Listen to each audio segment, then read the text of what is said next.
Hello, hello. It is Justin Coletti of SonicScoop. Thanks for joining me. I have got two fantastic gentlemen with me here. One, Nate Baglyos of Kali Audio, who's been here on the channel before, and his streams with me have been pretty popular. So I'm really excited to have him back on the channel. Nate, welcome. Thank you. All right. We've also got Adam Steele of Audient. Adam, thanks for being here. Thank you. How are you doing? We're pretty good. We're going to be having a conversation today about Atmos. How much does it really cost to get into an Atmos system? Is this something that the music industry elites are pushing down on us and all small studios are going to be destroyed by the clamor to Atmos? Or is this something that average project studios can get involved in? And I've got to say, talking to Nate and talking to Adam about lower cost options for Atmos, I was surprised at just how inexpensive a system can be. Not so cheap that you're going to spend in the hundreds of dollars, but cheap enough that, man, so many studios will buy like a nice compressor or a nice preamp that can cost more than potentially a whole Atmos system, depending on your taste. And we'll get into some specifics around dollar costs and all of that.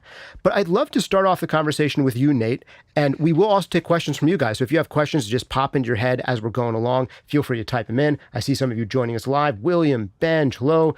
Great of you guys to join us. Type in any questions you may have in the chat. Lou, great to have you here as well. He has Pro Tools with the Dolby Atmos extension, says Lou. We'll get into questions around anything that you might have. But I want to start it really basic first for those of you who are really new to Atmos with this first question. Nate, what is the most basic Atmos system I can potentially get and do Atmos work on? How many speakers would I need? Can I do Atmos work in headphones? Do you have thoughts there?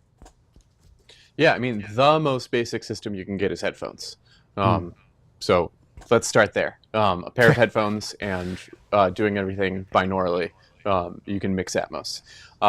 Do you want to do an in-depth mix where you're going to be sitting down for 8 to 10 hours at a time on a pair of headphones? That's a question for you. And so if you're going to go with speakers, to be Dolby compliant, you need at least 7.1.4. And what that means is 7 ear level channels. So that's your left, center, right, your 2 surround speakers that are to your side, and your 2 rear speakers that are behind you, and then 4 overheads, and then 1 channel of subwoofer, or of low frequency extension. That 1 channel can go into multiple subwoofers. So it doesn't just mean 1 subwoofer, that's it. But yeah, the most basic system is that, the 7.1.4. Yeah. And so 11 speakers plus a sub. Gotcha. 11 speakers plus a sub. So that is arguably 8 speakers in total to get started in an Atmos system. And I've got to say, one of the things I like about Kali, and I've liked for a long time, is that you guys easily make some of the most high-performance, affordable speakers. Can you give us a sense of what that might look like on the lower end for Kali? I think your least expensive monitors would be your LP6s or LP5s. No, LP6. LP6 is the name of your least expensive one. Could you remind us of the price on those, and then what kind of sub we'd be looking at, and what a total system cost might be for really affordable monitors from Kali to get all of those speakers handled? Yeah, so you're looking at about $3,000 for an entry-level system. And that's 11 of our LP6s, which are $200 each, plus either 2 WS6.2s or 1 WS12. So either 2 smaller subwoofers or 1 larger subwoofer. Gotcha.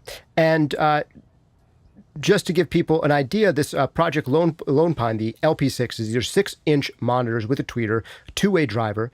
And it seems to me like for an Atmos system, there might not be a huge benefit in going up to the LP8s, because what people are usually looking for out of a larger speaker is more low-end extension. But to my understanding, in Atmos, all of the low end is going to be handled by that low-frequency channel. It's not just that we're assigning things to that low-frequency channel, but everything that's under 80 hertz is being funneled there. Is that correct? And what do you think about speaker sizes when it comes to Atmos?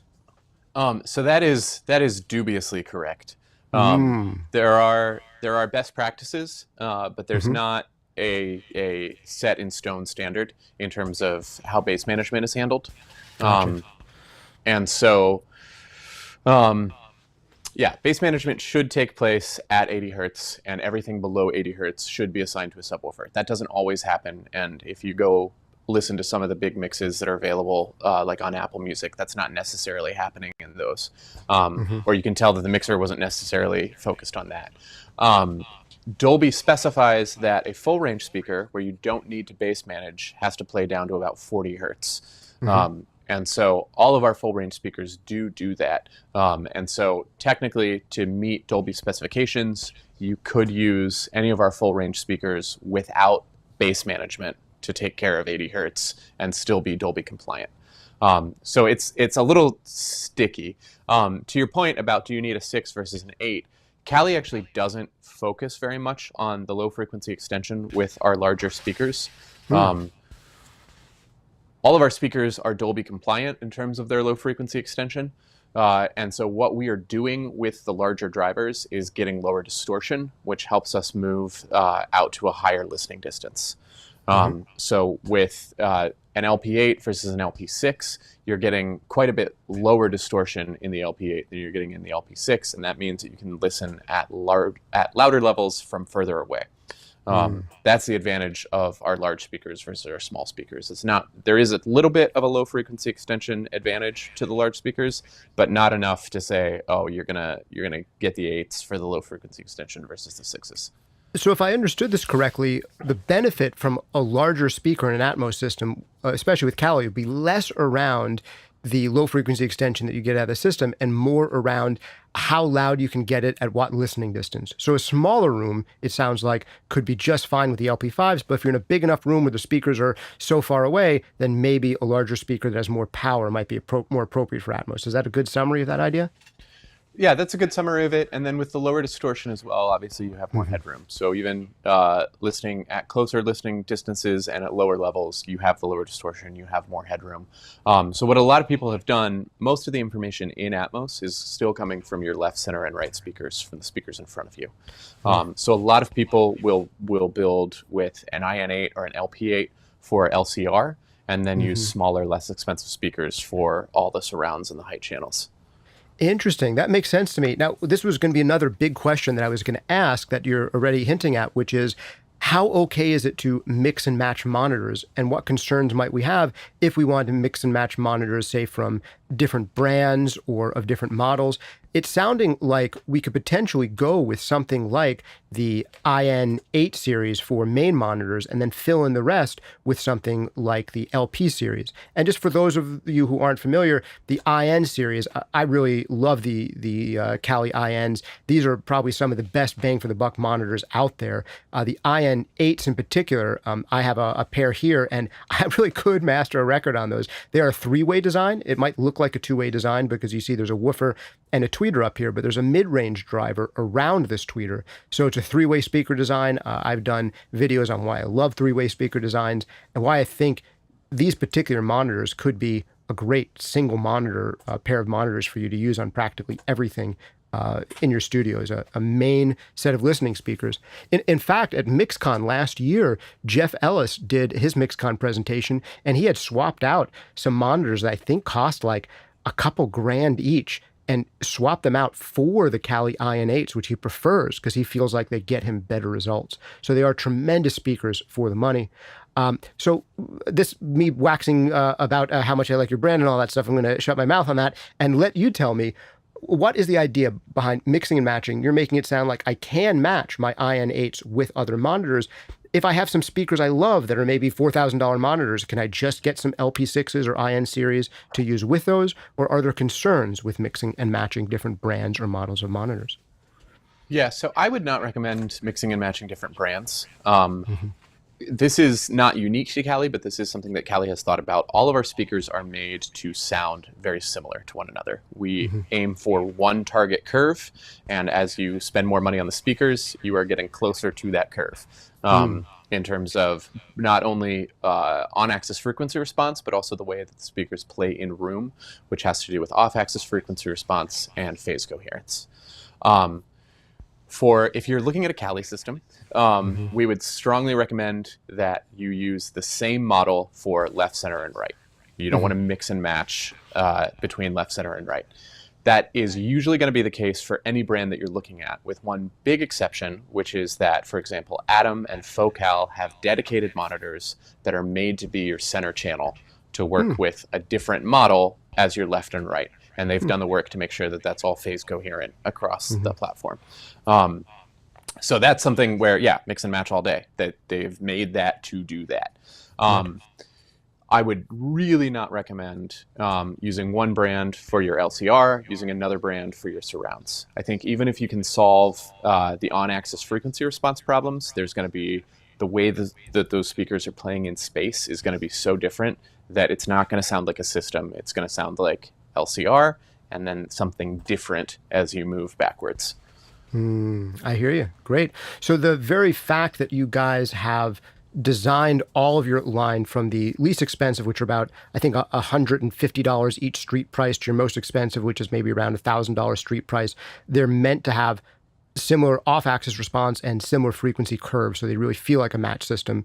So when you're dealing with one brand that does have similar curves across monitors, that's where it's easiest to get away with nice speakers for front, center, left, right, center, and then less expensive speakers that have a similar profile for everything else, basically.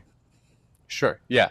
And look, if you have the budget, I would recommend using the same speaker everywhere. Sure. But sometimes it's not even a budgetary concern. For example, if you have a budget to use all IN8s, that doesn't necessarily mean you have the space to put IN8s everywhere. Right. So using IN8s plus IN5s is not a very big compromise. Using IN8s plus LP6 is a bit of a compromise. Will you still be able to get a professional result with it? Absolutely. Right. What do you think of, so here's, I'm trying to imagine the user who already has a pair of IN8s, absolutely loves them, and wants to add on an Atmos system, but doesn't want to throw a ton of money down on it. Would it be possible for them to experiment with it by getting an IN5 center channel and then a bunch of LP6s for the rest? If that's advisable, how much would something like that cost, or would you recommend a different approach?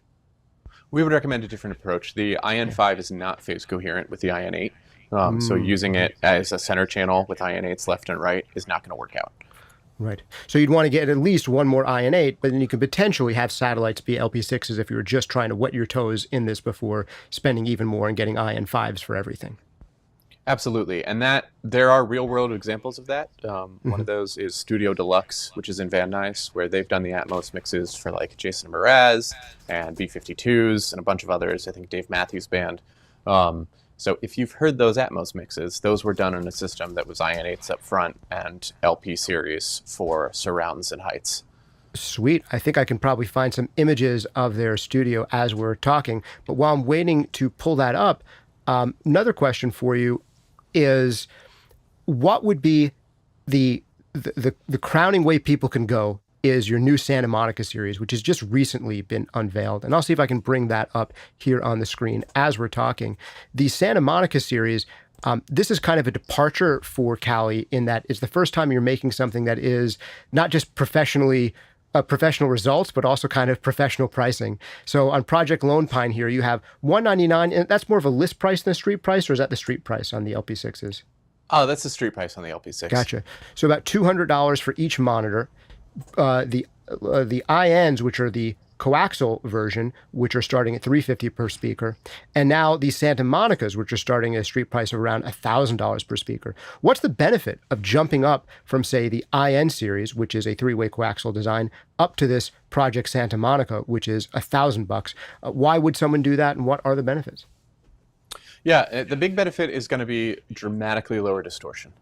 The other big benefit, although it's less extreme, is going to be everything that the IN series does well in terms of imaging, Project Santa Monica does better. And that has to do with what we're able to afford in terms of manufacturing tolerances, and mechanically how the box can be built. So what you're getting when you spend that much more money is a speaker with dramatically lower distortion that plays in room a little bit better. And what that means is that as you're working, you're going to be able to hear more detail, which means you're going to be more confident in the decisions you're making. It also means you're going to be able to work for longer periods of time and continue to feel really good about the way that you're working. Sweet. Yeah. The imaging is one thing that's really exceptional to begin with on the IN8s, particularly for a set of speakers in their price range. I believe the IN8s might cost close to what a single Santa Monica speaker might cost, but the imaging on those is really competitive with speakers that might cost $3,000 or $4,000 a pair. I think part of that is due to the coaxial design. But here I noticed one of the most striking things, if you get with one of these Santa Monica speakers in person, is just how deep this waveguide is around it. And my guess is this is one of the things that's improving the imaging even more. And imaging is already important enough in stereo, but I can only imagine having accurate imaging being even more important still in the Atmos environment. Oh, it's incredibly important in Atmos. When you're talking about object-based audio, when you're talking about spatial audio where things are really placed, and that's important. That's part of the mix. That's part of the artistic process, is where things are coming from.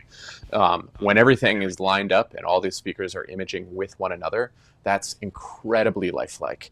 When you've got speakers that don't image as well, it's very clear to say, like, that's coming from my side surround. Which is not the experience that someone listening in headphones is necessarily going to get. So if you want to be hearing what your listener is going to hear when they're listening back on a pair of very nice headphones, but you don't want to mix on headphones, speakers that image well is what is going to get you there. Yeah, sweet. All right, I want to come back to some audience questions in just a minute that are directed towards you, Nate, and we'll get to those in a few seconds. But before we do, I want to loop Adam into this conversation. I'm just getting a note here. It says that there might be a little bit of an echo on Nate's mic, so that's probably me or Adam with our open back headphones that we have on. We have matching headphones. We're twins today, or with our MM500. So I just turned down my headphone level a little bit. If you don't mind doing the same on your side, it might give us a little bit less echo Already on his ahead of mic. So my first question here is, Adam, for me to get an Atmos system going, I could spend like a few $1,000s on speakers and have a whole Atmos system, assuming I don't even have stereo speakers to begin with. Like getting the whole system outfitted could be just over $3,000 with some speakers from Cali. But that's not the only thing I need to set up an Atmos system. It really isn't. Right. So what are the demands on an interface? I probably can't just use my basic Focusrite or even universal audio interface very easily as an Atmos system. There's just a handful of interfaces, and particularly a handful of affordable ones that will do Atmos. And you guys make one. It's called the Auria. I'll bring that up on screen as you're talking. But can you give us a sense of why a conventional interface isn't suitable for this and why something like the Auria might be? Okay, so we did our research before we made the Auria, because most interfaces that have the 12 to 16 channels that you would need to make an Atmos system, sure, they can output that number of channels, but even at the very basics, most of them are not designed to be able to control the volume on all of those all at the same time, which sounds like such a basic thing, but most interfaces that have high channel counts were not designed with this in mind. They were designed with things like either lots of inputs or mixing through outboard gear, that kind of thing, which they're very good at, including our own interfaces are very good at that, but they were not designed for Atmos specifically. So that's the first thing, is literally just turning it up and down. But beyond that, it really starts to get complicated, because let's say that all of your speakers in a perfect world, they are all theoretically perfect. Physics doesn't work that way, but just for now, let's say it is. I built my studio that you can see here, much like most people have built their studios, with the intention of stereo being the thing they did originally. And the thing with stereo is you've got two speakers, and if you're slightly out of the perfect center image, either you move a speaker or you move. And that's possible. But when you've got 11 or more speakers going, that's really not physically possible. Like, my side speakers are an extra foot away from me than the console bridge. The 4 speakers behind me, which are all IN5s, are an extra 2 feet away from me. And what that does, they have to be there because of the physical constraints of the room. That means that there's a slight delay in between the sound waves coming and hitting me in the head. Which means that my image of everything is slightly distorted. So things sound like they're coming from the wrong place. If you've ever sat in the wrong part of a stereo setup in front of monitors and it feels like it's pulling to one side, imagine that multiplied. And that happens in any system, because unless the room is perfectly spherical and you're sat in the perfect system, part of that system, it's not going to work. So the way we compensate for that is with small line delays. So Audio has that inbuilt. And then, like I said, most rooms are acoustically treated, usually for stereo. And when you put 11 or more speakers in there, some of them are not going to be in the ideal acoustic positions, again, just because physics. And so even if the speakers were theoretically perfect, you would still want to compensate a little bit of an EQ balance for each speaker in its space to get an even response, even with phase coherent speakers in the perfect places. Everything is going to come at you, and the bouncing of the sound off the walls is really hard to compensate for, even in the most complex of setups. So what do? So with Auria, we have all the DSP on board so that you can have up to 16 bands of EQ on each speaker if you need small corrections. Or we've made life easy with Sonar Works, so you can just scan and you do that process once and that's all loaded in, and then everything sounds as it should. I mean, my system here is using Kali IM5s, and as Nate said, they're all phase coherent with each other. But my room isn't perfect, and most people's rooms aren't perfect, especially when we use the word budget. Because you could say, oh yeah, but just build your room better. But my room here is built in physical constraints. One wall is curved because that's the way the building's shaped. Stuff like that can't be helped. So you do what you can with your acoustic treatment. And then beyond that, that's where Auria picks up the final piece of the puzzle and does the DSP compensation.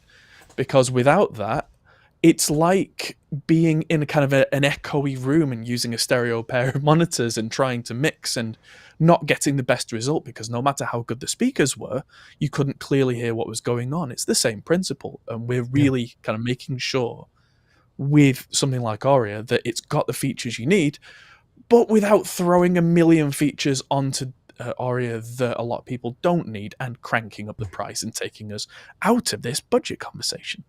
Right. Well, speaking of budget conversation, before I get to kind of summarizing some of your ideas here, which I want to try to do, what kind of budget are we talking about for something like Auria? We're in here for roughly $3,000-ish for our speakers at the baseline of Atmos. What is an interface like Auria costing, and what do some of its alternatives cost? Sure. So Auria comes in around $2,500. And it can be used on its own as a USB interface, or it can be used with a larger system as a monitor controller to just handle the monitoring system and leave your high track count setup alone by feeding it with ADAT or, as of very soon, the Dante option. But again, that's not talking budget. The alternatives, I'm not going to use other brand names because, I mean, hey, I've got Audient on my t-shirt. But the competitors that we have in this space are much, much more expensive. We're looking at double or even more. And a lot of the time, that's because they have a lot of extra features that may be great for some people, but are probably not relevant to mixing in Atmos. But we've made it this way so that it's switchable to be a monitor controller. So if you already have a big system, you can just add this on and go. Or if you're just going to use this as a mix room, then Auria will cover you. And it will also, by the way, cover an extra 2 sets of stereo speakers. So if you've got something that doesn't fit in your setup, like I use the kind of your sealed speakers from the 80s, you know the ones. And I also I'm going to say Auratones, but go ahead. Mix cubes. I'm supposed to say mix cubes. They don't have to be Auratones, but you talk about the bigger ones. The white cones. The ones that have tweeters with white cones. I won't say that they're Yamaha NS10s then. Go ahead. That's the one. And also Mixcube, which I still use to reference, but they do not fit in my Atmos system. But then I can switch without having to completely undo everything that I've done and use a different setup for one thing and a different setup for another. Because that's the other thing. But a lot of guys who are mixing in Atmos these days don't solely mix in Atmos. They may do it a lot, but they also still work in traditional stereo.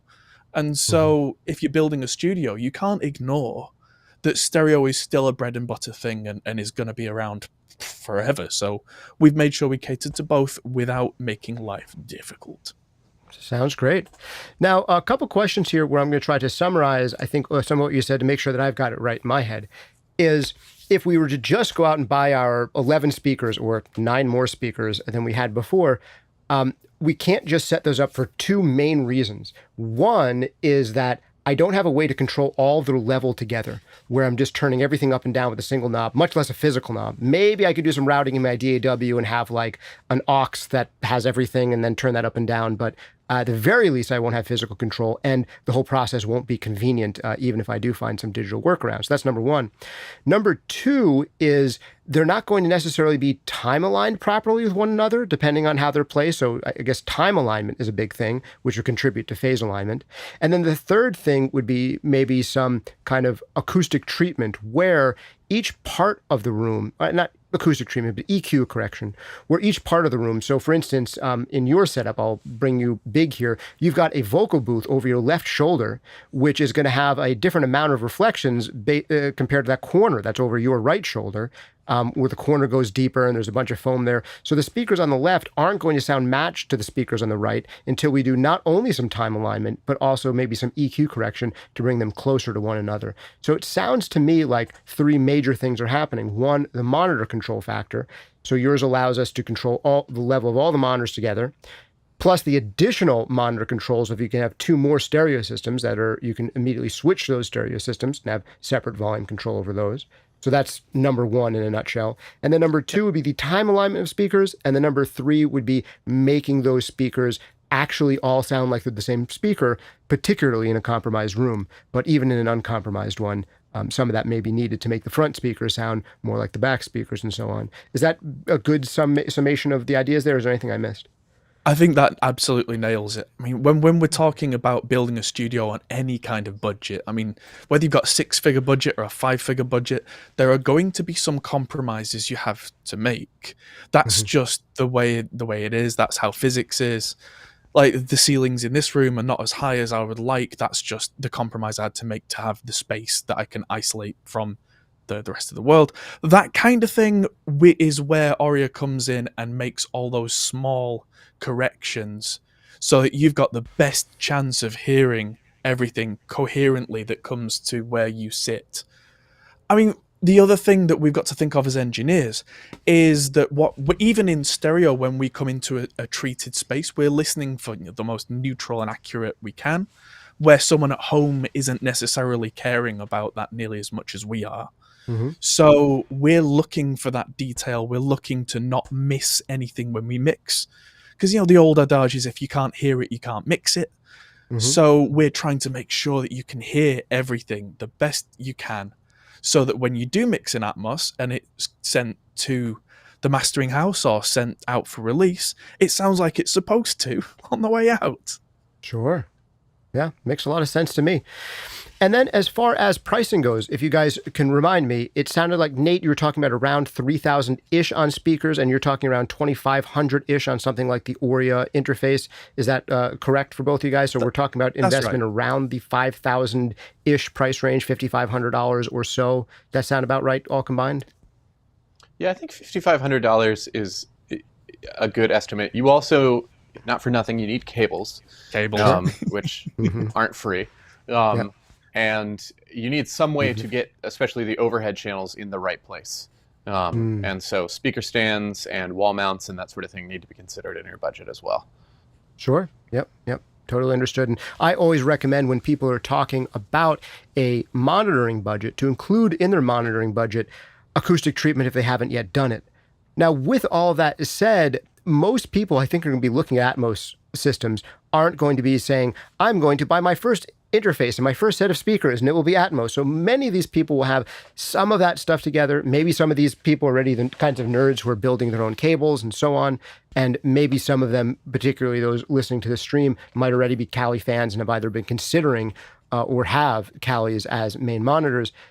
So that could potentially reduce costs. And another thing here is there's also the potential of making this cheaper by upgrading some of your items at the same time as switching to Atmos. So I'm thinking of someone who has some other brand's monitors that are comparably priced to Kali, and they have some other brand's interface that's really meant to be a two-channel system interface, we could be in a situation where we're selling a Focusrite interface or a universal audio interface or an RME or whatever it might be that doesn't have the Atmos capabilities we want, selling that for a decent amount and then replacing it with a newer Audio interface that adds on the surround capabilities without losing most of the stereo capabilities, and in many cases all the stereo capabilities that they're already relying on. So that's one.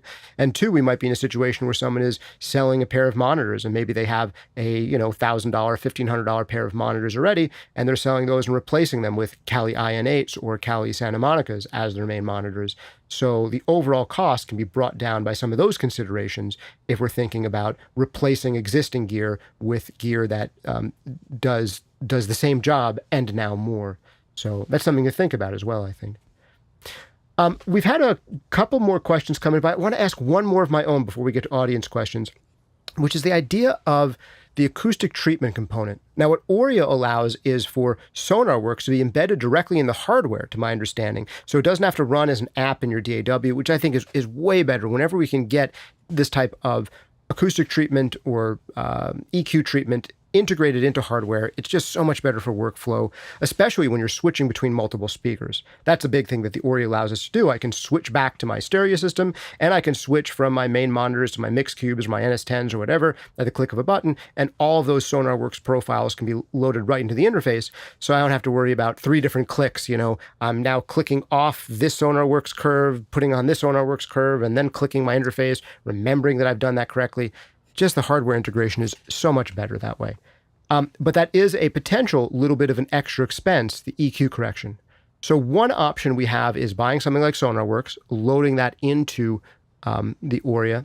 But also I think we have options that might be either higher cost or lower cost options of either working with an acoustician to create that or using something for free like Room EQ Wizard, if you know what you're doing, to do that kind of treatment. So do you guys have thoughts on this? I know, Nate, you have some services you offer with your higher end monitors, like the Santa Monicas, where you do some acoustic consulting. Nate, can you walk us through some of the options there from your perspective? And I'd love to hear from Adam's perspective as well. Yeah, so Sonar Works works great and is importantly, Dolby has signed off on that. So if you're using Sonar Works, Dolby says, that is a valid way to tune an Atmos room. And I'll just toot Adam's horn here, that is integrated into the Audio. So if you pay for Sonar Works, the Audio can do all that processing for you, which is cool. We recommend taking a moving microphone measurement of the speakers, which is A, highly repeatable, B, once you get over the initial learning curve, very fast, and C, very reliable. And by doing that, what you're doing is you're taking a measurement of a volume of space and an average measurement, and getting a very good idea of acoustically and psychoacoustically what someone is going to be hearing at the listening position, so you can fix for that. And we walk you through that. In fact, we just published this. If you go to caliaudio.com/Santa Monica how-to, which I'm sure you can drop a link in. It's about a 90-minute process to do this the first time. Our process right now does require a $600 Earthworks mic, which I think is a pretty good investment for anybody who is doing this sort of thing to understand acoustically what's happening in your space.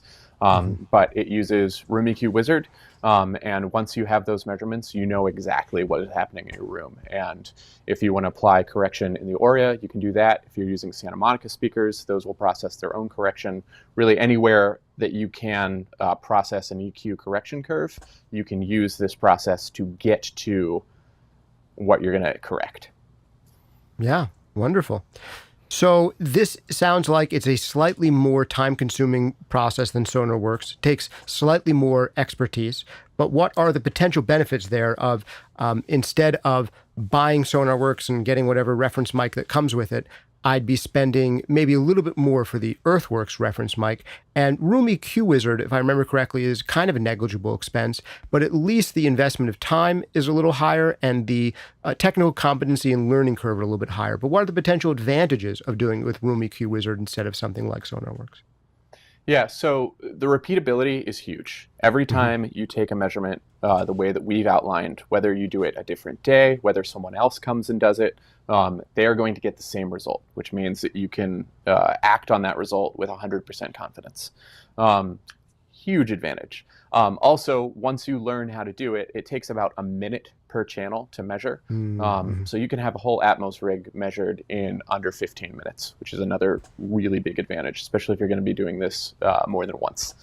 The other thing that is huge is that you're going to have a really good 360-degree view of what your entire system is doing. Not only from a frequency response perspective, but also from that's not just in the listening position, frequency response perspective. You're going to have time domain measurements. You're going to have distortion measurements. You're going to know exactly what every speaker in your system is doing. And so you know exactly what needs to be fixed. And so this came up a little bit in the chat, and I hope no one will take this as sidestepping it. But somebody said, why can't we just use Trinov or even Sonar Works built into the Auria to negate frequency response differences in two different speakers? Right. You can shove two differently shaped speakers into the same hole. They will not sound the same. And a great example I use of this is the LP8 and the IN8 are tuned to exactly the same line. They use the same woofer. And when you set those two up in a room, if you take just an on-axis frequency response measurement, you will get the same result. If you listen, you can hear these speakers are very different. And so if you had, for example, an IN8 on the left and an LP8 on the right, this is not going to sound like a stereo pair of speakers. And that's important. And those are two speakers made by the same manufacturer, tuned to the exact same target, hit the same target in anechoic space, using many of the same components, and they still don't sound the same. So if you think that you're going to be able to do this with two different brand speakers and shove them into the same, oh yeah, these will sound the same, I don't think you're correct. Gotcha. All right. So it is more complicated than we'd think. With that said, I could totally understand why someone would think that should be possible. It seems like EQ could fix everything, but apparently EQ cannot fix everything. EQ can fix a lot, but it's sort of, it needs to be thought of as the last point of correction. And you should try to do everything correct before you get to EQ. And every time you're EQing, you are removing headroom from your system. That's an important point. So if you can build a room intentionally, if you can set up physical acoustic treatment in a room in an intentional way, if you can use speakers in a way that makes sense, and then at the last point, to Adam's point, physics does not mean that you're going to have a perfect speaker functioning perfectly, especially when you're considering 11 different positions in a room. That's when you EQ. But it doesn't mean that you get a get out of jail free card. Oh, you can just slap an EQ on it and it'll be fixed. It'll be better, but it won't be fixed. Right. Interesting. So really quick with Trinov, to see if something like Trinov makes sense with an Atmos system, like one of these, or what level it makes sense. I recently had the guys from Trinov on the channel, and they sent me their newest system is a Trinov Nova to compare. And I've got to say, I was surprised at how much better the results were than with Sonar Works. And Sonar Works already had good results, but the Trinov Nova system had two advantages. One, it has this measurement mic. You just pop in the center of the room. It takes the measurement for you in like 30 seconds instead of 30 minutes or whatever it is with Sonar Works. And then I found the quality of that correction to be better because it wasn't taking an average of a whole bunch of different spots around the space, which is good and what Sonar Works does. Instead, it was saying, okay, if you're sitting in your sweet spot, this would be the perfect correction for that sweet spot. And if you want correction in a different spot in your room, you can create another profile by putting the mic somewhere else. But theirs is a hardware-based solution that in many cases is not itself an interface.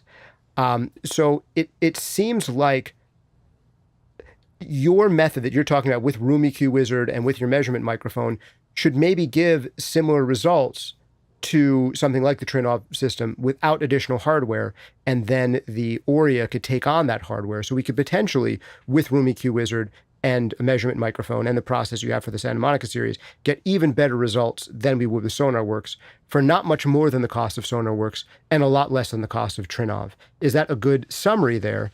And then if that is the case, are there still potential situations where adding on yet another hardware solution like Trinov could be of a benefit for some higher end Atmos systems? Do either of you guys have thoughts on that idea? Ooh.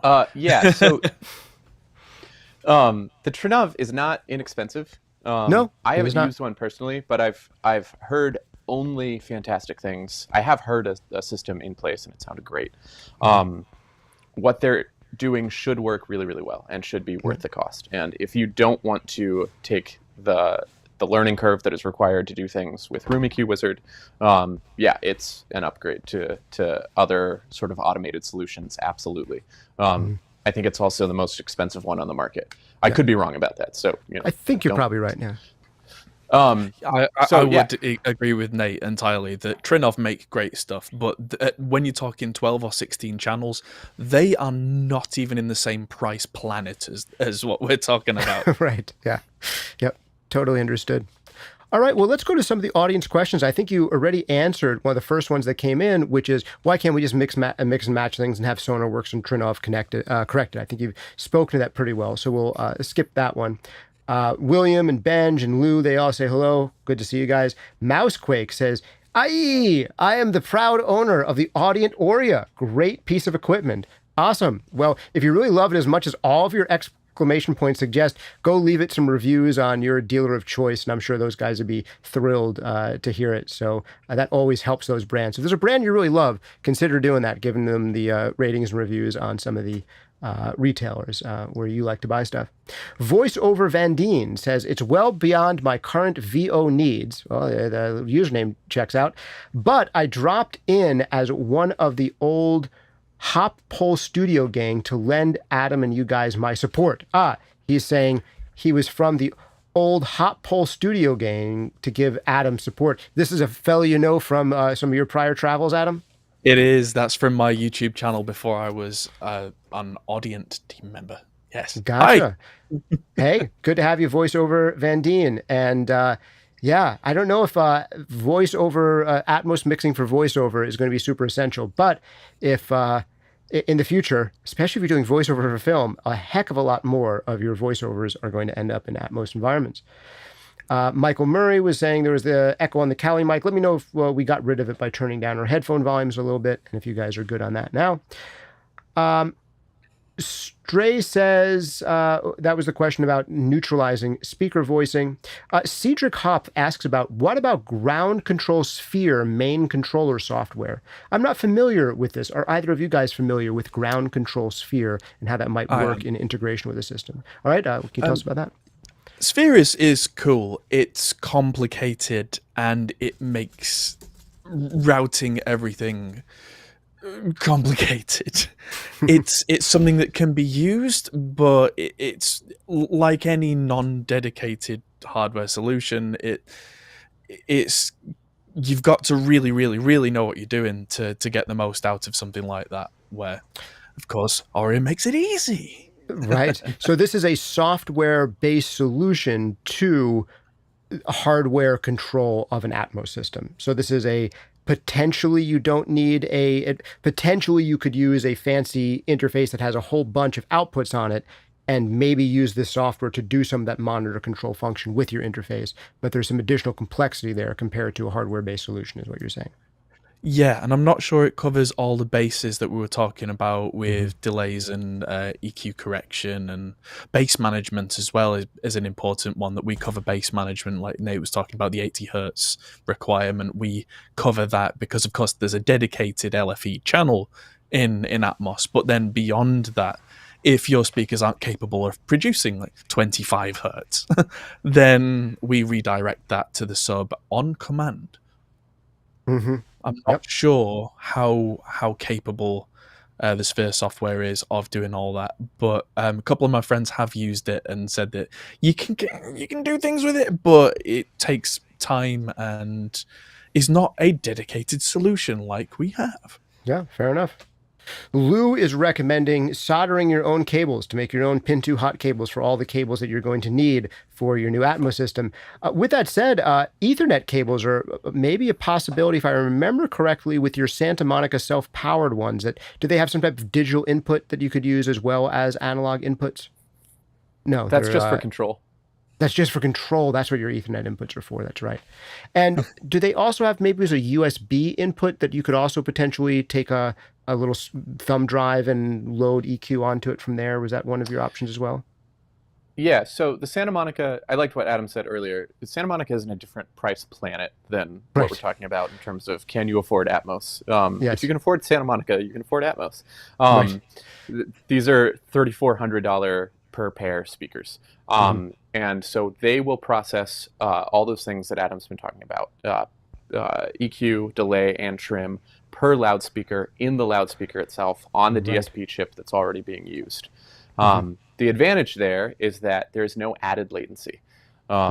It's at the last point of the signal chain, and the latency of the SM5 is the latency of the SM5, whether you're running room correction or not. It is the same figure, which is under 3 milliseconds. So all of the digital inputs for the Santa Monica, the Ethernet and the USB, are to control those parameters. So you can program them and have them work in real time over Ethernet and see what every speaker is doing and change everything on the fly. Or for simpler setups where you're going to set up once, you can just plug a USB stick with a tuning file on it. It will ingest that and it will process the tuning going forward. Yeah. Okay. Makes a lot of sense to me. All right. Moving on here. Mousequake repeats his love of the Aurea with "The Aurea is the bomb!" triple exclamation point. So we have at least one lover of the Aurea in here. Pedal Playhouse says, "Nate." I think that's supposed to be the voice that I read that in. Lou writes in to say, "I have Sonar Works. Great tool. Thumbs up." Ben says he's considering Trinov for his new speakers. Yeah, if you have the money for it and you don't want to spend a ton of time and training shooting out your speakers, it's definitely a solution that can work quite well.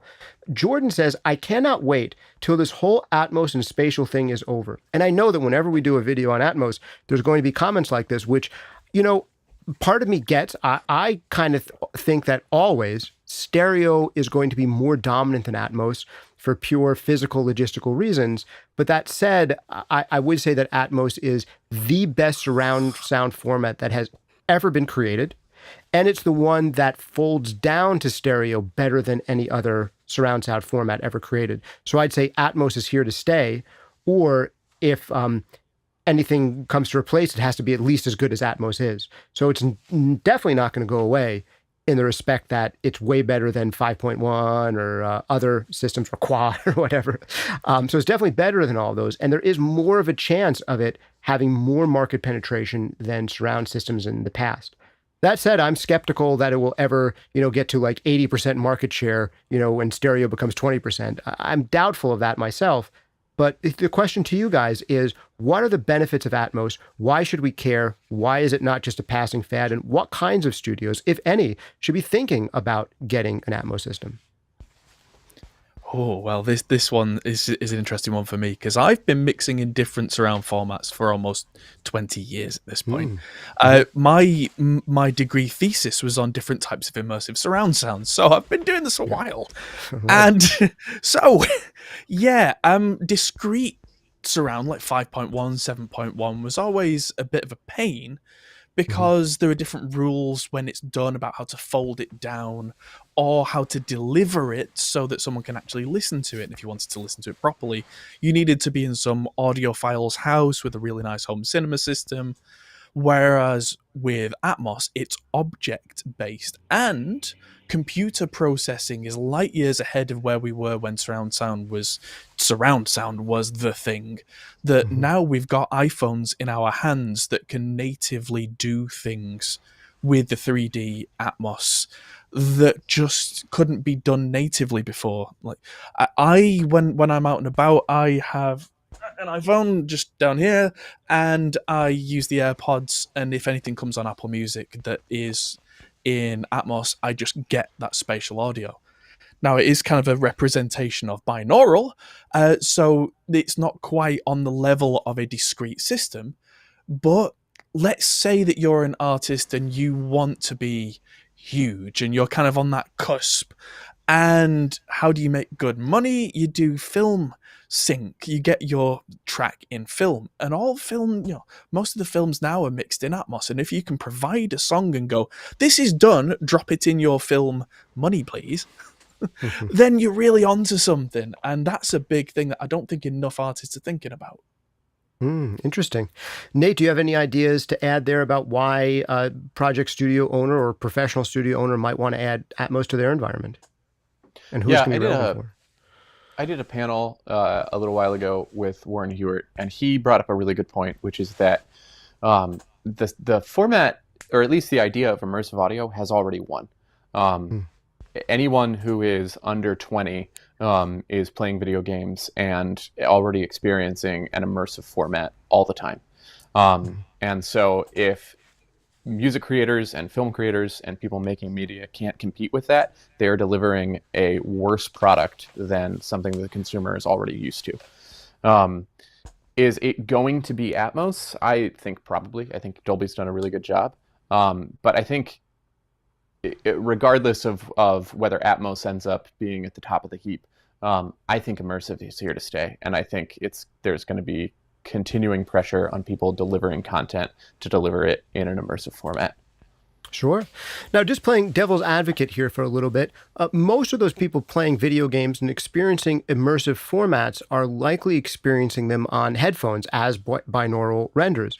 So that's the kind of immersive environment that most folks are interested in. If that's the final playback that most of our listeners are going to be exposed to, then why not just mix binaurally? Why would I need a whole Atmos system if, the majority of people experiencing immersive are still experiencing it through two speakers with the binaural file?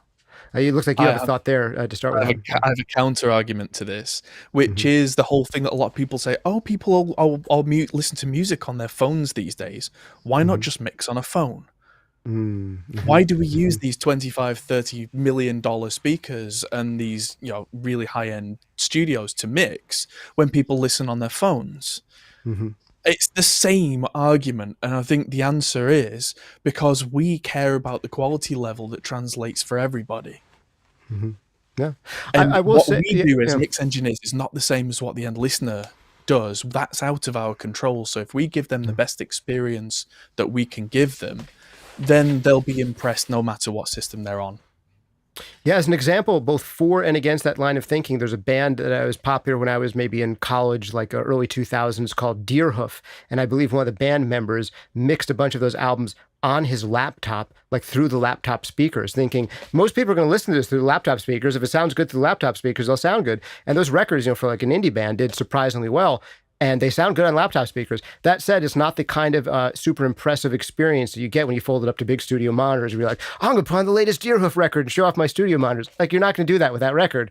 But it did work for people's laptop speakers and is a quirky, fun-sounding indie release. So notch in favor of, hey, do whatever works as long as you're making good art. And then also a notch in the favor of, yeah, but you could probably make it even better if you optimize some things. Any additional thoughts on this whole idea, Nate, or have you spoken your piece there and want to go to the next question? Oh, I think I've spoken my piece. Cool. All right. Let's keep on going here. Stray says, Ritka Scale asked, does Trinov fix dips? This isn't a Trinov live stream, but any EQ correction system should be able to address dips as well as peaks. That says maybe headroom is even more of a concern with dips versus peaks. I'm not quite sure. But let's keep on going to a relevant question. Stray says, Go ahead, please. So when you're EQing to correct what is happening in the room, frequently one of the biggest problems is how low end is interacting with the room. And you can have some really serious dips. Huge. A lot of EQ corrections will not correct those completely because when you're talking about a 20 dB hole, which is not unheard of by any means, shoving 20 dB of EQ at it is not a good idea. You're going to bump into the headroom of the speaker. The speaker is going to sound terrible. Moving the speakers to a better place in the room is a better idea. Or if that's not possible, just sort of living with that hole and getting used to that is a better idea than trying to correct a hole that is that extreme. Yeah. when you're EQing, this took me a really long time to wrap my head around. Anytime that you are applying an EQ for room correction, you are reducing the headroom of the speaker. So if you bring something up, you are adding to the distortion of the speaker. If you bring something down, you are taking away how much the speaker is outputting. Either way, you're reducing the headroom of the system. And so getting the speaker in a place, in a room where it needs minimal correction is the right first step before you start shoving EQ at things. 100%. Like I would say, yeah, it's pretty much that order. Like after speaker selection, speaker placement is so big. And I think people underestimate how much of a difference 6-inch shifts in speaker placement can create, especially in less treated rooms.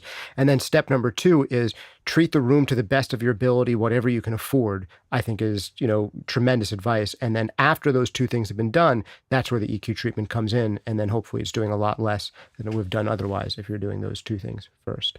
And the other corollary to all that is, don't treat and then measure and then treat.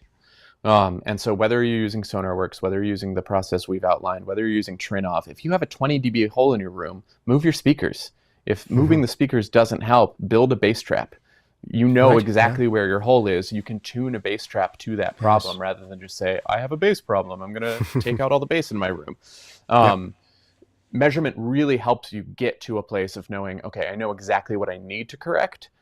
Maybe this is a 6 dB problem, I can correct that in EQ, but if this is a 10 or 12 or 20 dB problem, I need to correct that in the way that my room is working with my speakers.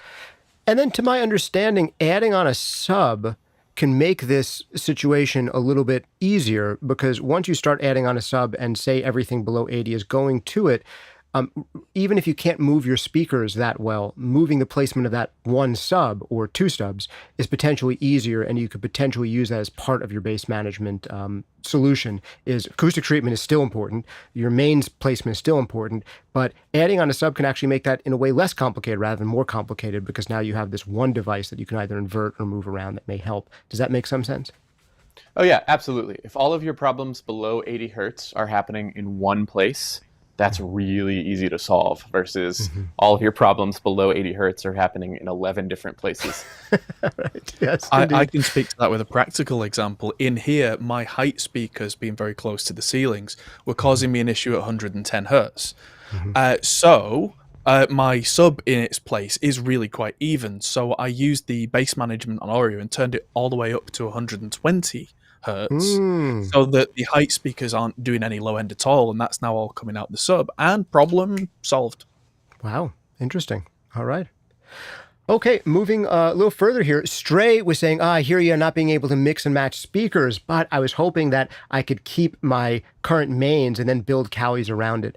So what would you say to someone who has like really nice mains? They have a $3,000, $5,000 set of speakers, and they're hoping they can just add Calis in around it. Would it be, rather than just get a whole bunch of LP6s and use your mains, would you actually encourage them, get a whole bunch of LP6s and one more pair of LP6s so that when you're doing Atmos, you switch to those, and I guess one for the center as well. So you switch to your Calis, even the stereo speakers, and you just have an entire, so you might have a $5,000 speaker system plus your $3,000 of Cali everything, including your left and right. Is that more optimal than super nice speakers mixed and matched with Calis around the rest of the room? Yeah, I mean, do whatever you want. You can always try. You can always use, your Augsburgers or whatever as your left and right, and anything else as the rest of the system. If it doesn't work, get another pair of what you have in the rest of the system. Right. That's what 20% of your total outlay is going to be your left and right anyway. Right. It's not a huge deal, and yeah, give it a try, see if it works. If it works, fine, stop, don't do anything else. Yes. If it doesn't work, continue to try and fix it. So if you have super nice monitors, you want to add on to at minimal additional cost, try the Calis for everything, but also do yourself the service of why not get a pair of the Santa Monicas or the IN8s or something as a stereo pair. And when you switch to Atmos, you switch to the entire Atmos system. And If that's better, then do that, and it's not a lot of additional expense. And if it's not better, then yeah, use your fancy mains that you're accustomed to. So that sounds like a reasonable answer there. All right, let's see if we can get through a few more questions here before we go. Stray says, I use Sonar Works and will buy Trinov when I can afford it because of the time alignment. There's a reason for the price. HD Vision says, is Dante on Aurea just usable as 16 inputs, or is it possible to send the analog inputs to the Dante network as well? The first one. The Dante option for Aurea is very much designed when it's used in the monitor controller configuration. So it's designed to be the end of a Dante network, not the kind of the heart of the Dante network. That's why it's an option rather than coming as kind of the whole part of it, because it's not designed to be like a high track count interface solution. It's designed to be the end where all your speakers go. So let's say you already have a Dante network with another interface with a high track count, then you would send 16 of those channels to Aurea, and that's just where your speakers go. That's the intention. That's the design. Great. Broxel asks, which model of headphones are you guys using? And both I and Adam have on these. These are the Odyssey MM500s. They also make a less expensive version of these, the MM100s. If you're curious about headphones, check out both the headphone roundups I have here in the past year that came out. One is called... I don't know, the ultimate roundup of all headphones ever or something. And that one, man, I go through like 30 different pairs of headphones, give you my tasting notes on all of them. I recently did one on headphones for $400 and under, and the less expensive version of these, the MM100s, are featured in there. I'm a big fan of planar magnetic headphones, which these are. They're a little heavier than dynamic headphones, but for me, the transient response improvement and the low frequency response improvement is worth it. And I prefer planar magnetics these days. That said, if you want something that's more lightweight and comfortable, there's some really nice dynamic driver headphones that will do that for you. The Mastering Project says, is there a renderer tab in the Aurea system panel? When engaging down mixes, is the down mix happening on the Dolby renderer and sending it to the I/O, or is the Aurea sending the down mix control? I'm not sure if I know how to pronounce renderer, and I'm also not sure if I totally understood that question, but is there a renderer tab on the Aurea system panel when engaging down mixes? Is the down mix happening on the Dolby renderer and sending it to the I/O, or is the Aurea sending the down mix control? All of that went over my head, so you can answer his question and then maybe explain his question to me. So I think the first one is the answer that you're looking for. So we have a button on the front of Aurea which is down mix, because when you're working in Atmos, usually you want to hear all the speakers, but you might want to hear how it sounds through 5.1 or just through 2 speakers without coming out of Atmos. You just want to kind of preview how it's going to sound with less speakers, so you've got an idea of how it's going to fold down. And so the Dolby renderer has options for that, and we've got a button that just connects from our software to the Dolby software and takes over that as a shortcut, so that you're not having to keep flicking back to the renderer and out of Pro Tools or Logic or whatever you're using. And it's a quality of life kind of thing where you're just not having to waste your whole day, and you can just go click, click, click. Much like on monitor controls when you change speakers, it saves you time. That's all that's for. And this was him asking that same question in a slightly simpler way. So for example, we can choose the 2.0 direct or the 2.0 down mix from the Aurea, or we do that in the renderer. So in the renderer, you will set, I think it's your 4 top favorites, and then the button on Aurea will cycle through those. Yeah. Ben says, oh, we have another Trinov question here. I can get Trinov bundled with my new speakers, so it's really tempting to take advantage of the discount. I would say at least try it. If you try it, I think it's going to be hard to send back. That said, if you have more time than money on your hands, you can definitely try the approach that Nate was talking about here, which is Room EQ Wizard and a good measurement microphone. But the Trinov is simpler, easier, and has some workflow benefits, I think, as well built in. But that is something that's totally separate from this conversation. Stray says Atmos is a deliverable. It can morph into anything. It will stay accepted. The Mastering Project says, the song dropped directly as Atmos in films is a real challenge for many reasons. The object budgeting needed in films is crucial, especially if there are vocals that need to be delivered separately. So I guess what he's talking about is maybe stem mixes, like for stereo mixes, often for film settings, for the re-recording mixers there who are doing the final mix often want not just a stereo file of a song, but often stems of a song. And if you're doing 8 different stems, that's easier in stereo than it is in Atmos. I think that's the kind of thing he's talking about. Does any of that make sense to either of you guys? It does. That's an interesting point. But if you deliver an ADM file, which is the Atmos deliverable, if you've been working in such a way that, let's say, all your vocals are objects, I have had exactly this where I've worked with post-production for a film, and they want kind of an instrumental, but not an instrumental, where they want the vocals to kind of go away for a chorus while the guys on screen are talking, and then suddenly big explosion, and then some vocals come in. And if you deliver an ADM file, that's all in there, and you can open that in Pro Tools, and they could then do whatever they need to do with that. And then if they then need to flatten that down to something like a 714 file that doesn't have objects, that's then their prerogative, and they can do that. And if anything, that frees up bandwidth that you're not having to go back and forth with the sound editor. You can go, okay, I've got the song file that maybe was produced. I mean, let's say in the future, a song was produced 10 years ago or 20 years ago, and whoever mixed it isn't around anymore. They can just get the master file, and all those stems are already just in there. So swings and roundabouts. There is a little more work involved, I guess, but that freedom is an extra benefit. Interesting. So since I don't do a lot of Atmos work, some of this stuff is currently over my head a little bit, but I think for posterity, since Mastering Project is asking some great questions and you're able to answer them so fluently, I'm going to take a couple more comments that are a little bit over my head and see what you can do with them.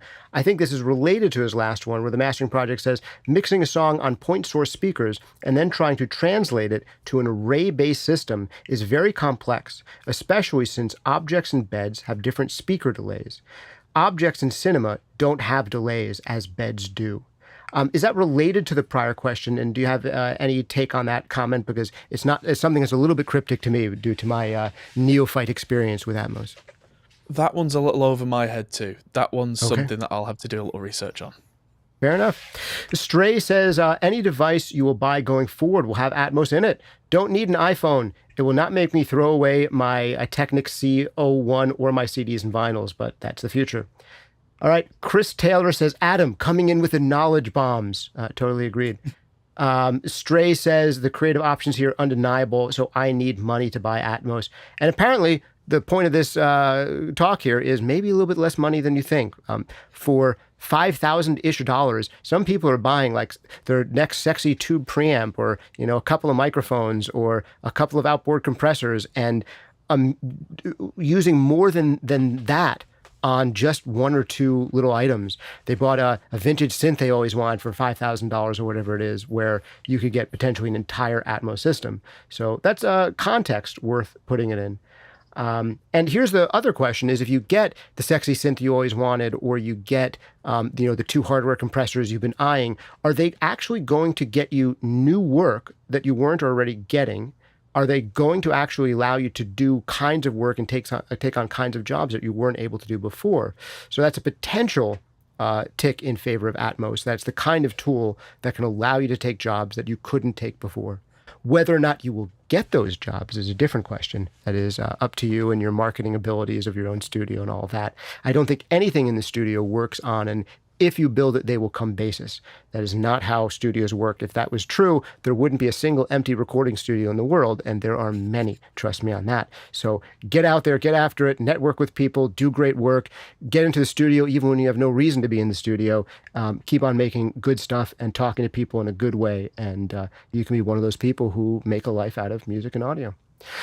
All right, last quick question here from Ricta says 6 dB peaks and dips, those are okay to correct, but 20 dB ones, not so much. Mastering Project says, are the Kali specs included in the DARDT? I, not knowing what the DARDT is, will refer to Nate and hope that he knows what a DARDT is. The DARDT, affectionately called the DART, is the Dolby Atmos room design tool. which is Okay. a very fancy spreadsheet that Dolby has published that lets you plug in a bunch of dimensions of your room and then see if the speakers and other things that you're considering purchasing are going to work to get to their minimum requirements. And the answer is yes. The SM5s, which launched yesterday, may not be in there quite yet. I will check up on that and make sure it is. But yeah, overall, those are there. Gotcha. Sweet. One question about the launch of the SM5s, Nate, is these are your new speakers, your flagship speakers. They sound absolutely delicious and delightful. I really have enjoyed listening to them. My question for you is, what is new about the launch? Because I've seen these speakers online and on retailers' websites and on your website for a little while, I think, prior to the official launch. So what is new as of yesterday? So the SM5C has been available for purchase for some time. That is the passive one. Passive ones, got it. Yeah, the SM5 is a powered one, and as of yesterday, that is available for purchase. Sweet. Lou says, I just dropped $2,000 on field recording gear, Zoom, binaural mics, shotguns, and booms, etc. Looking forward to this budget Atmos speaker system next. So that's interesting. You're spending all that money on just 2 channels, and it's not that much more to do 11 channels here for mixing. So, all right. Well, we've gone over an hour and 20 minutes here in runtime. Hopefully that won't be too daunting for people who come to check this out just wanting to know how inexpensive Atmos systems are. But if they listen for the first 10 minutes, they'll get that answer, and we'll probably excerpt clips from this so people can get that answer in under a few minutes. But for those of you who are really considering making this big and potentially life-altering decision, I hope that the hour and 20 minutes was sufficient and warranted for you. So you people who have stayed this long are the true nerds who are probably, if you're in this deep, you either just really like us, which is possible. I mean, we're a bunch of with 3 cool cats here. But it could also be because you're really interested in Atmos systems, which is exactly the kind of person who I'd hope you'd be listening to this. Thank you so much for checking it out. I'd encourage you to check out Kali Audio at kaliaudio.com, where you can check out their speakers. They start at just as little as $200 per speaker, and they go all the way up to the Santa Monica series, which are like $3,500 for a pair. They're awesome, really, at every level. So big thanks to those guys. Huge supporters of this channel, and we're huge supporters of their speakers because I think they make some of the best bang for the buck stuff in the pro audio world, really, at every price point they're in. They sometimes really smoke the competition at each price point they're involved in. So, Nate, thanks so much for being here, sharing your wisdom with us. And also big shout out and thanks to Audient. Audient, we've got Adam Steele here today, and they have been making great interfaces for, I think, decades now. Great I would say preamps are really known for their preamps, and they have some really inexpensive interfaces these days, as well as really nice high-end tabletop interfaces. And now the new Aurea, which is really in a class of its own when it comes to features versus price for multi-channel interfaces. So definitely check that out, the Audient Aurea, probably at audient.com, I'd imagine is the website. That's correct. Big shout out and thanks also to Nate because Kali Audio is sponsoring MixCon, and we just did a MixCon masterclass with Rock AM, also known as Dennis Jones. He is in the top 0.1% of mixing engineers on the planet, who has mixed a whole bunch of huge, major commercial catalog releases, classic records in Atmos. He got his career started in Atmos, a young guy who's been working on huge projects, and he takes us through his process, both in stereo and Atmos. Check out that masterclass and Q&A if you haven't already. Thanks again, Adam and Nate, for being here. Thank you. Thank you guys so much. Thank you guys for hanging out with us. This has been Justin Coletti of SonicScoop. See you next time.